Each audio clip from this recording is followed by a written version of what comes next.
안녕하세요, 신지우입니다. 저는 전세계의 미스터리한 사건 사고를 소개하고 있습니다. 1997년 3월 19일 오후 5시가 조금 넘은 시간, 여기가 도쿄도 시부야구 마루야마초의 목조 건물 아파트라고 합니다.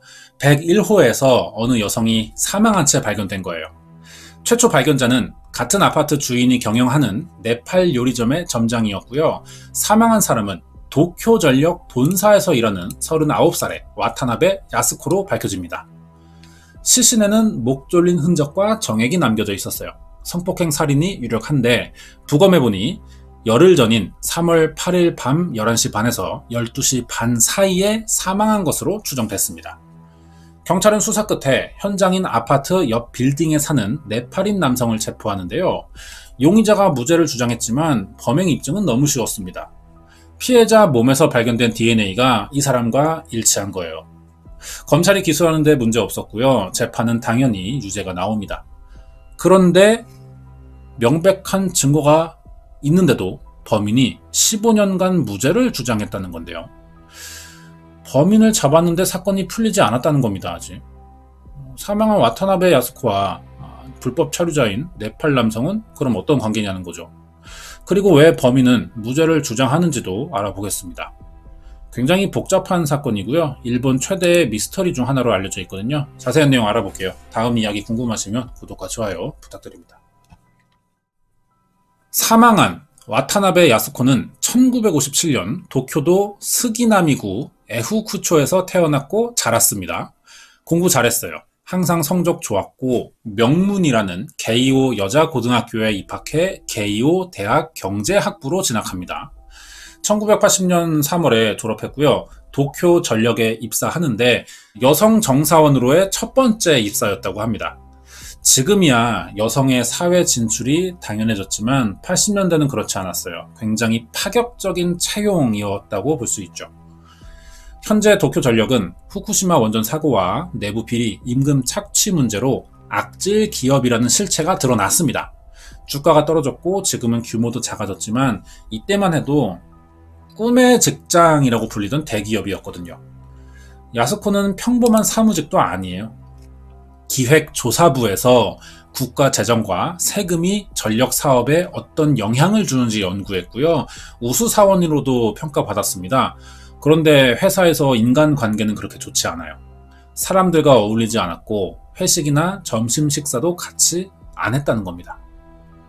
사내 따돌림을 받는 건 아니고요. 성격이 지나치게 내성적이었던 거죠. 회사에서 개인적인 관계를 전혀 만들지 않았습니다. 마치 자기 정체를 숨기려고 하는 정도로 사람들과 대화를 하지 않았는데 그럴 만한 이유가 알고 보니 있었던 거죠. 성매매를 하고 있던 겁니다. 퇴근하면 집 근처 길거리에서 지나가는 남성들에게 말을 걸어 성매매를 제안하는 거예요. 누가 시키거나 업소를 통한 게 아니고요. 개인으로 한 겁니다. 매일 최소 4명 이상이 목표였고 가능하다면 더 많이 하려고 그랬어요. 특이한 건 야스코가 돈을 목적으로만 한 일은 아닌 것 같다는 거예요. 무슨 말이냐? 성매매를 하면서 자기가 받으려고 한 일정 금액이 있을 겁니다. 그런데 말을 건 남자가 돈이 모자르다고 해도 거절하지 않는다는 거죠. 있는 돈만큼 받고 했다는 겁니다. 결국은 성관계 자체에도 목적이 있다고 봐야 될 거예요. 평일에는 이렇게 퇴근 후 막차 시간까지 했고요. 주말에는 성매매 술집에 나가서 일했는데 여기도 퇴근하면 바로 집에 가지 않았다고 합니다. 개인적으로 또 길거리에 나가서 막차 시간까지 이 길을 말하는 거예요. 성매매를 계속 했다는 거죠. 쉬는 날 없이 매일 했고 어떻게든 마지막까지 한 번이라도 더 할 생각이라는 거죠. 나중에는 회사 근처에서도 할 정도로 장소를 가리지 않았는데 이 생활을 28살 때부터 11년이나 해왔다는 겁니다. 이런 행동이 하나도 이해되지 않거든요. 유명한 게이오 대학 경제학부 졸업했고 도쿄전력 본사의 첫 여성 정사원으로 들어왔어요. 능력을 인정받아서 승진까지 보장된 성공한 사람인데 왜 매춘을 시작했고 중독되다시피 집착하냐는 겁니다. 이게 사건과 혹시 관계가 있진 않을지 이걸 지금부터 알아보겠습니다. 가족에 대해 좀 알아봐야겠죠. 야스코 아버지 이름은 와타나베 다스오라고 합니다. 도쿄대학 공학부 졸업했고요. 딸보다 먼저 도쿄전력에서 일하고 있었어요. 아버지도 능력이 좋은 사람이라 여기서 임원으로 선발될 예정이기도 했습니다. 야스코는 아버지를 그래서 존경했고 닮고 싶은 사람이었다 그래요. 그런데 대학교 2학년 때 이 아버지가 52살의 나이로 암에 걸려 사망한 거죠. 이때 정신적 충격으로 성매매를 시작한 동시에 아버지를 따라 도쿄전력에 입사한 건 아닐까 생각되는데요.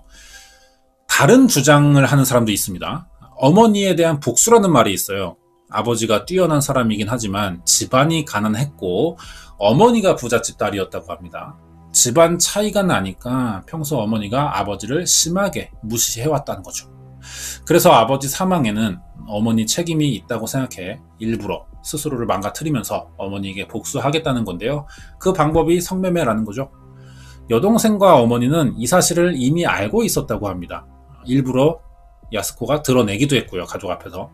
상당한 증오와 복수의 감정이 있다고 할 수 있는 거죠. 여기서 이상한 건 그러자니 야스코가 성매매를 시작한 나이는 만 28세로 알려져 있다는 겁니다. 일본에서 평범한 과정으로 대학을 들어가면 대학교 2학년은 만 20살이에요. 28까지 8년이나 걸렸다는 거죠. 그러면 아버지 사망에 대한 엄마에게 하는 복수를 8년 뒤에 시작했다는 건데 이게 납득하기 힘들거든요. 그렇기 때문에 어떤 복수라기보다는 도쿄전력에 들어가면서 생긴 스트레스 때문일 가능성도 있다는 거죠. 회사에서 받은 스트레스 해소와 가족에 대한 복수, 크게는 이렇게 생각해 봐야 하는데 다른 가능성도 있죠. 성매매를 선택하는 가장 큰 이유 중 하나일 거예요. 금전 문제 아닐지 봐야 하는데 야스코의 연봉은 1000만엔 이상이었습니다. 일본의 그 당시 상위 4%예요. 40년 전 여성의 수입이라는 걸 감안하면 엄청 고소득입니다. 통장을 보니까 1억엔 이상이 모여있기도 했거든요. 우리 돈으로는 12억을 모은 건데 이게 성매매를 한다고 벌 수 있는 돈은 아닐 겁니다. 결국 야스코가 왜 성매매를 했는지 정확한 이유는 알아낼 수가 없었어요. 야스코의 배경에 특이한 점이 있긴 했지만 여기서 사건의 원인이 될 만한 점은 찾지 못했으니까 건너뛰고 이번엔 그럼 사건 직전까지 뭘 했는지를 알아볼 차례인데요. 사망한 채 발견되기 열흘 전인 1997년 3월 8일 저녁 6시 40분 시부야의 이 장소입니다. 이게 하치공이라고 하는데 이 하치공 상 앞에서 어느 40대 남자와 만난 거예요. 성매매 목적이었고 장소 이동하다가 편의점에 들러서 오뎅을 샀고 호텔에 들어갔습니다. 그리고 밤 10시 16분에 같이 호텔을 나오면서 헤어졌어요. 아직 막차까지는 시간이 좀 있었다고 합니다. 그래서 야스코는 집에 돌아가지 않고 또 다른 남자를 찾았는데 밤 11시쯤 이번엔 검은 점퍼 차림의 남성을 만나요. 그래서 30분 뒤 야스코의 아파트로 둘이 들어가는 걸 본 목격자가 있습니다. 야스코의 행적은 여기까지예요. 이렇게 열흘간 연락이 끊겼다가 시신으로 발견된 거죠. 그러면 이 마지막으로 같이 있던 검은색 점퍼 차림의 남성이 유력한 용의자가 되는데요. 이 사람이 누구냐는 겁니다. 15년간 자신은 무죄라고 주장하는 네팔 국적의 고빈다 프라사드 마이나리입니다. 불법 체류자였고 야스코가 사망한 아파트 옆 건물에 살고 있었어요. 이 사람이 용의자로 검거된 이유는 현장에서 채무와 콘돔이 발견되는데 여기 묻어있던 정액이 고빈다 것과 일치했거든요. 고빈다는 야스코와의 성매매 사실을 인정은 합니다. 하지만 죽이지는 않았다면서 범행을 인정하지 않아요. 거기에 자기가 야스코를 만난 건 사망한 날보다 며칠 전이며 사건 당시엔 전철로 1시간 30분이 걸리는 거리의 식당에서 밤 10시까지 일을 했었다는 겁니다. 이 말이 사실이면 퇴근하고 바로 야스코의 집에 도착할 경우 최소 11시 30분이 돼요. 둘이 아파트로 들어가는 걸 11시 30분에 목격한 사람이 있었죠. 시간이 딱 들어맞아 보이긴 합니다. 하지만 식당에서 전철까지 가는 거리와 내려서 야스코의 집까지 가는 거리를 추가해야 될 거예요. 이러면 시간상 불가능해져요. 고빈다는 이 점을 들어서 자신의 무죄를 주장합니다. 2000년 4월 14일 재판은 이 주장을 인정해 무죄를 선고해요. 하지만 검사의 상고로 8개월 만인 2000년 12월 22일 현장에서 발견된 정액과 채모의 DNA는 고빈다와 일치한다는 점을 받아들여 무기징역을 선고합니다. 증거로 봤을 때 고빈다와 야스코의 성매매는 사실로 보여요. 거리상 불가능하다는 알리바이는 그렇다면 거짓 진술로 봐야 할 겁니다. 중요한 점은 정액과 채모가 성매매 사실을 입증할 뿐이지 살해의 증거가 될 수는 없다는 거예요. 재판에서 검사와 변호사 사이에 이것에 대한 주장과 반론이 꽤 있었는데요. 처음에는 고빈다의 진술이 이상한 게 사실이었습니다. 야스코를 모른다고 했다가 성매매 증거가 나오니까 말을 바꾼 거예요. 검찰은 이게 범행을 숨기려는 의도이며 사건 직전 현장 근처에서 야스코 옆에 있던 사람이 고빈다와 비슷했다는 목격자의 진술로 혐의 입증을 주장했고요. 변호사는 불법 체류자 신분이라 사건에 연루되는 걸 피하고 싶어서 둘러댄 것뿐이며 목격자가 본 사람은 어디까지나 고빈다와 비슷한 사람일 뿐이라고 방어했습니다. 그러니까 검사가 더 강한 카드를 꺼내는 거예요. 야스코가 성매매한 남성들을 수첩에 자세히 기록해두고 있었습니다. 여기에 마지막으로 적힌 사람이 고빈다라는 거죠. 그래서 범인이라는 건데 변호사는 고빈다가 마지막에 적혔으니 범인이라는 건 비약이라고 받아쳤습니다. 야스코는 10일간 연락이 끊겨 있었고 이 사이 정확한 사망 시간은 알 수 없는 상황이니 고빈다를 만난 이후 또 다른 남자를 더 만났을 가능성은 얼마든지 있다는 거죠. 다음은 금전 문제를 통한 검사의 주장인데요. 사건 전 고빈다에겐 7만 엔 밖에 없었습니다. 하지만 야스코가 사망하자 지인에게 빌린 10만 엔을 갚게 됐다는 거예요. 사건 현장에서 야스코의 돈 4만 엔이 사라졌거든요. 이 사실로 볼 때 고빈다가 야스코의 돈을 노려 접근했을 가능성이 있다고 주장했습니다. 여기에 변호사는 야스코의 집에서 돈이 사라진 건 사실이고 그 뒤에 고빈다가 빚을 갚은 것도 사실이지만 이게 야스코의 돈을 빼앗아 생긴 결과라고 볼 수는 없다고 반박했어요. 둘 사이의 결과를 정황만으로 연결시킬 수는 없다는 거죠. 다음은 시간상 알리바이 문제가 다시 나오는데요. 고빈다가 일하는 식당은 밤 10시까지입니다. 여기서 야스코의 집에 있는 역까지는 1시간 30분이 걸려요. 그리고 야스코가 살해된 것으로 추정되는 시각은 밤 11시 30분이었습니다. 검찰은 충분히 범행이 가능하다는 주장이었고 변호사는 전철을 타고 내리는 시간이 전혀 걸리지 않고 한 번에 도착해야만 가능한 아슬아슬한 시간이며 가능해도 목격자가 본 11시 30분에서 성매매 시간까지 추가한다면 시간이 맞지 않는다고 했습니다. 검사의 말대로라면 사망 추정 시각은 밤 11시 30분이 넘어야 된다는 거죠. 나중에 추가 경찰 조사로 야스코가 사라지던 당일에 사용한 전철표가 발견됐거든요. 이게 발견된 지역이 마침 고빈다가 식당으로 출퇴근하는 길 바깥에 정거장이었습니다. 변호사는 고빈다가 식당과 집만 오갔고 다른 곳은 잘 모른다고 했지만 검찰은 용의선상에서 벗어나기 위해 일부러 활동 반경 밖에다가 버렸다고 주장했어요. 이렇게 5가지 주요 쟁점으로 주장과 반론이 오갔는데 전체적으로 검사의 주장은 약간 억지스러운 감이 있습니다. 하지만 일본이 어때요? 검사의 권한이 막강한 나라입니다. 그래서인지 2심의 판사가 검사 측 의견을 받아들였고 무기징역이 나오게 된 거죠. 이 재판 내용을 보면은 누구나 고빈다를 범인이라고 단정 지을 수는 없을 겁니다. 사실 범인이고 검사가 증거를 부실하게 준비했던 거였어도 이렇게 가정해도 재판 내용만 가지고는 범인이라고 보기가 어려워요. 그런데도 실형이 나오니까 언론이 관심을 갖기 시작했고 사건이 외부로 알려지면서 고빈다는 무죄이며 도와줘야 한다고 생각하는 사람들이 나타나게 된 겁니다. 이 사건의 범인이 고빈다가 된 이유는 사건 현장인 야스코의 집에 마지막으로 간 사람이라고 확인되기 때문이에요.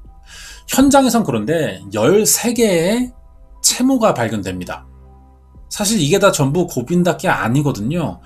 다 다른 사람이에요. 그럼 최소한 야스코 집에는 16명 이상이 들어갔다 나왔다는 이야기입니다. 그중 하나가 고빈다 거고 나머지 2개는 감식도 되지 않은 상태였어요. 이걸 이유로 고빈다는 2011년 재심 청구를 합니다. 확인되지 않은 증거품의 DNA 감정을 요청했어요. 그러자 야스코 몸 안에서 발견된 정액이 고빈다께 아니라고 밝혀지는 겁니다. 고빈다의 정액은 사용된 콘돔에서만 발견된 거예요. 피해자의 몸에선 다른 사람께 나온 겁니다. 이 정액은 현장에서 발견된 16개의 채모 중 고빈다가 아닌 사람의 DNA와 일치했거든요. 그러면 고빈다는 확실한 증거도 없이 유죄가 선고됐다는 이야기죠. 더 심각한 건 야스코의 몸 안에서 발견된 정액이 고빈다와 일치하지 않았다는 걸 1997년에 경찰이 야스코 사망 사건을 조사하면서 이미 알았다는 겁니다. 그런데도 추가 조사 없이 무작정 고빈다를 범인으로 몰아갔던 거죠. 이 부분은 변호사가 2011년이나 돼서야 우연히 검찰의 증거를 살펴보다가 DNA 검사가 안 된 증거품이 많았다는 사실을 알게 되면서였어요. 이거는 있을 수 없는 일이거든요. 시신은 14년 전에 발견됐고 몸 안에 정액이 있는 걸 알면서 그동안 DNA 검사를 안 했다는 겁니다. 실수라고 볼 수가 없어요, 이거는. 기술이 없어서 DNA 검사를 못했어도 혈액형이 다르다는 건 알 겁니다. 검사 자체를 안 했다고 봐야 돼요, 이건. 야스코는 고빈다를 만날 때 피임을 했습니다. 현장에서 밝혀진 콘돔이 말해주죠. 그런데 체내에 정액이 남아있다면 이 사람이 오히려 범인에 더 가까워요. 야스코가 수첩에 적어둔 사람 중 하나일 가능성도 얼마든지 있고요. 마지막 이름을 적지 못했을 가능성도 있습니다. 왜냐? 야스코는 성매매가 끝나야 남자를 보내고 기록했을 가능성도 있는 거예요. 그런데 남자가 가기 전에 죽었으니까 못 적었을, 이런 가능성도 따져야 된다는 거죠. 어떤 이유든 야스코의 몸에서 발견된 정액과 고빈다를 대조하지 않은 채 범인으로 검거했다는 점에서 수사는 하나도 믿을 수 없는 증거가 된 겁니다. 추가 조사로 야스코의 몸에서 O형인 또 다른 인물의 DNA와 손톱 밑에서도 제3의 DNA가 나오거든요. 범인은 한 명이 아닐 가능성까지 생긴 거예요. 변호사가 검찰 증거를 확인하지 않았다면 사건이 고빈다의 범행으로 끝났었겠죠. 새롭게 밝혀진 증거로 고빈다가 범인이라는 검찰의 주장은 신빙성을 완전히 잃었고요. 결국 2012년 10월 29일 재심 첫 공판에서 범행 가능성이 없다는 판결을 받습니다. 억울하게 누명 썼으니까 배상은 받을 수 있어요. 하루에 12,500엔으로 계산됐습니다. 그래서 6,800만 엔을 지불하라는 판결도 받아냈죠. 고빈다가 풀려나자 그동안 겪은 많은 일들이 알려지게 됩니다. 체포 당시 변호사 접견이 허락되지 않았고 조사받으면서 경찰에게 구타당하고 자백을 강요받았었다는 거예요. 증거 조작에 피의자 폭행, 변호사 접견 거부까지 있었지만 변호사의 도움으로 어떻게 15년 만에 또 풀려납니다. 그래서 집에 돌아갔는데 아버지가 없어요. 5년 전에 사망한 상태였습니다. 이렇게 도쿄전력 살인사건은 일본 사법부가 외국인 가정 하나를 파탄내버린 결과로 끝나게 되거든요. 그러면 이제라도 범인을 다시 찾아야 될 텐데 대체 누구냐는 거죠. 나중에 어느 저널리스트라는 사람이 K라는 사람을 이야기하는 겁니다. K가 야스코를 죽인 범인이라고 추리했다는 거예요. K는 야스코와 같은 지역에서 살고 있었지만 사건이 일어나자 지역을 옮겨 친구 집에서 생활했고 자기 대신 고빈다가 체포되자 다시 집에 돌아왔다는 거죠. K가 지내던 집과 야스코의 전철표가 발견된 곳이 굉장히 가깝습니다. 이 근처에서 온천도 자주 이용했었다 그래요. K의 활동 반경 안에서 야스코의 표가 발견된 거죠. K는 사건 전부터 야스코를 알았다고 합니다. 주변 사람으로부터 야스코가 성매매로 항상 많은 현금을 가지고 다닌다는 이야기를 듣고 이 돈을 뺏기 위해 접근했다는 거예요. 야스코가 도쿄전력 회사의 직원이라는 사실을 주변에 알리기도 했는데 중요한 점은 이 사람이 평소 자주 입던 옷이 사건 당일 목격된 야스코의 집으로 들어갔던 남성과 같은 검은색 점퍼라는 거죠. 어떻게 K의 정체가 드러난 건지는 모르겠습니다. 하지만 이 사람의 추리를 들어보면 확실히 K에게는 이상한 점이 많다는 걸 알 수 있어요. 외출해서 담배를 피우면 꽁초를 잿더리나 쓰레기통에 버리지 않습니다. 이 사람이 항상 비닐봉지에 넣어서 집에 가져간다는 거예요. 마치 DNA 샘플로 수집되지 않으려는 것 같은데 왜 이런 행동을 하는지 몰라요. 하지만 이 사람의 혈액형은 O형으로 밝혀지긴 합니다. 야스코의 가슴에서 발견된 혈액형과 같아요. 야스코가 사망하기 전날 K가 현장인 아파트의 건물주와 사이좋게 걸어간 장면이 있고 같은 지역에서 어느 남성과 말다툼을 한 것도 봤다는 목격자들이 있었습니다. 여기까지 조사하면서 K가 의심스러웠다는 저널리스트는 직접 만나볼 생각도 했는데 갑자기 이 사람이 사라졌대요. 그래서 더 이상의 취재는 불가능하다고 밝혔습니다. 그럼 사실 이 취재 내용 자체가 사실인지도 다 믿을 수는 없는 거예요. 저널리스트에게 K에 대한 단서와 주요 제보를 한 사람들도 지금은 대부분 사망하면서 관련 인물들이 사라졌고요. 이 추리 내용들은 사실인지도 확인할 수 없는 상태가 됐어요. 유력한 K는 그 당시 40대였다고 합니다. 아직 살아있다면 70대 정도 될 거예요. 이렇게 30년 넘도록 도쿄전력 살인사건의 범인은 잡히지 않고 있습니다. 준비한 내용이 여기까지고요. 뒤에 관련된 이야기 더 남아있거든요. 이번 이야기는 1997년 일본에서 일어난 최대의 미스터리 사건이에요. 도쿄전력 여직원 살인사건 파일이었습니다. 네, 관련된 이야기 알아보겠습니다. 저는 여기부터가 핵심이라고 생각이 들어요. 자, 정리하자면 도쿄전력 여직원 살인사건은 검찰과 경찰이 증거를 조작하고 자백을 강요한 강압수사였다는 건데요. 어떤 이유가 있으니까 사건을 조작하고 빨리 끝내려고 했던 거겠죠. 사건에 관계된 엄청난 권력자의 지시가 있었다는 소문인데요. 음모론인데 참고 삼아 알아보겠습니다. 근데 저는 이게 유력해 보여요. 유죄를 받은 고빈다에게 무죄를 내린 재심 판사가 판결 이후 갑자기 지방법원으로 발령이 납니다. 사법부에서 분위기상 이런 행정 조치는 사실 좌천의 의미가 되거든요. 자를 수는 없으니까 관할 밖으로 쫓아내는 거예요.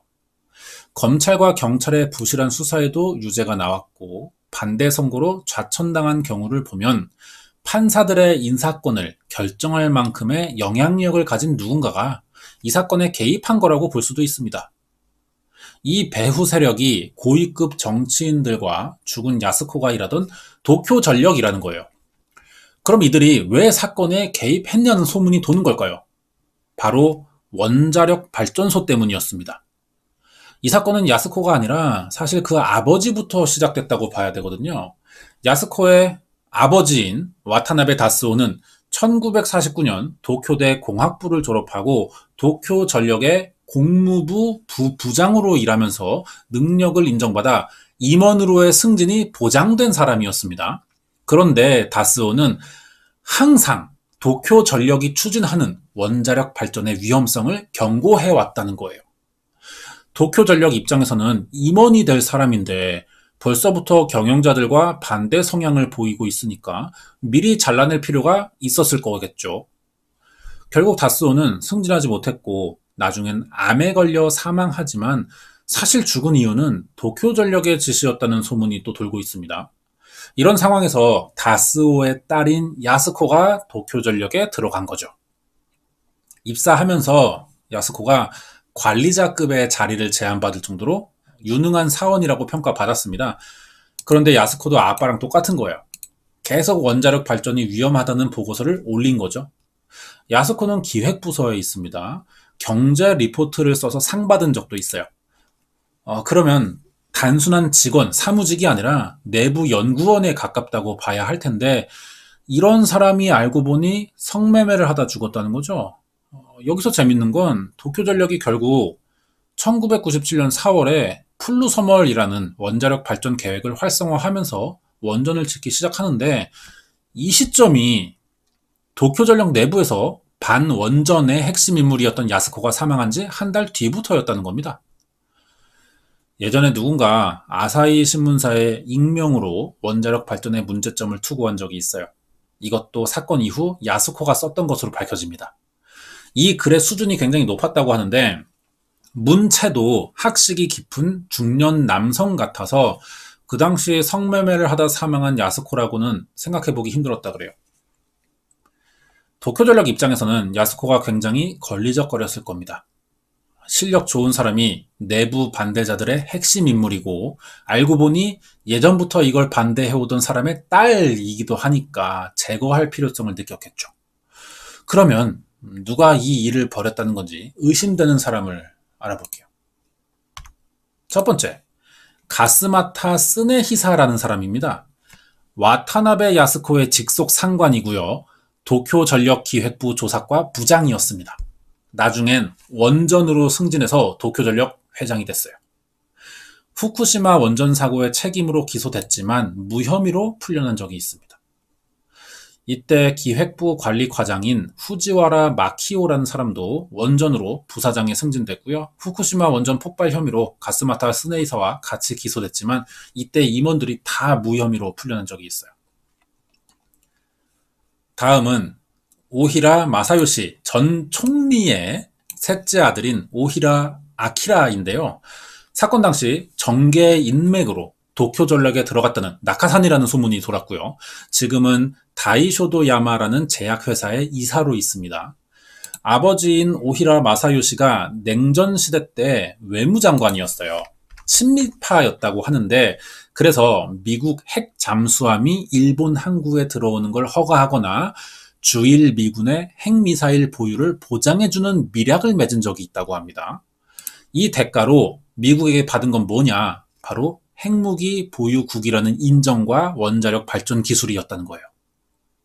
결국 오히라 마사요시 전 총리는 미국에서 핵무기와 원자력 기술을 일본에 들여오려던 사람이라는 거죠. 그러면 아들인 오히라 아키라도 정황상 도쿄전력의 원자력 발전을 추진하던 사람이었을 겁니다. 한마디로 도쿄전력의 원자력 발전은 정재계가 모여서 진행한 프로젝트였다는 거죠. 여기에 당시 도쿄전력 사장이었던 시미즈 마사타카는 악마주의자로 흑마술을 치렀다는 소문이 있고요. 프리메이슨에 소속됐다는 이야기도 떠돕니다. 이 얘기는 그만할게요. 어쨌든 도쿄전력 여직원 살인사건을 다시 정리하자면 회사의 이 극대화를 위해 원전을 계획한 도쿄전력과 정부 사람들이 반대 인물들을 제거한 기획살인이었다는 거죠. 특히 우수했다는 와타나베 야스코가 성매매 도중 사망했다는 것도 사실은 반대 인물의 평판을 좀 떨어뜨리기 위해 만들어낸 이야기일지도 모른다는 거예요. 알고 보니 성매매 여성이었다는 프레임으로 그동안 원전이 위험하다고 주장했다는 말은 전부 신빙성이 없어지게 되는 거죠.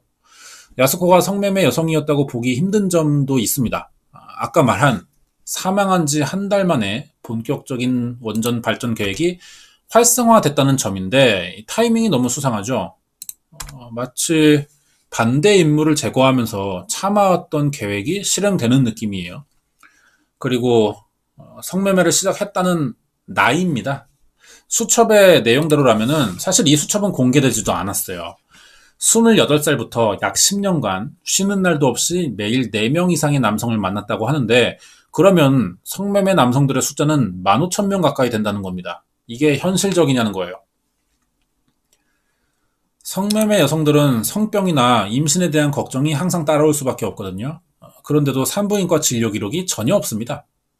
회사 근처에서도 성매매를 했다고 알려져 있지만 이때의 도쿄전력은 대기업이에요. 만약에 우리나라에서 삼성 본사 직원이 그 근처에서 매일 남자를 바꿔 만나고 호텔에 들어가는 거를 상상해보면 소문이 안 날 수 있겠냐는 거죠. 하지만 야스코의 성매매는 사망하고 나서야 수첩으로 확인됐다는 겁니다. 종합하면 성매매는 믿기 힘들다는 거죠. 아침 9시에 출근해서 오후 6시쯤 퇴근해요. 이때 막차가 12시 40분까지였는데 그 사이 5시간을 매일 성매매를 했다는 건데 누군가가 만들어낸 상식적이지 못한 설정 같습니다. 그러자니 범인으로 몰렸던 고빈다의 증언을 보면 또 야스코가 성매매한 건 사실 같기도 한다는 거죠. 아직 이 실체가 명확하게 확인되지 않은 상태입니다. 그래서 미스터리한 사건으로 남겨져 있어요. 야스코 사망에 고위급 인물이 관계됐다는 소문은 범인을 찾지 못한 생긴 음모론으로만 아직 남아있는 상태인 거죠. 여기까지입니다.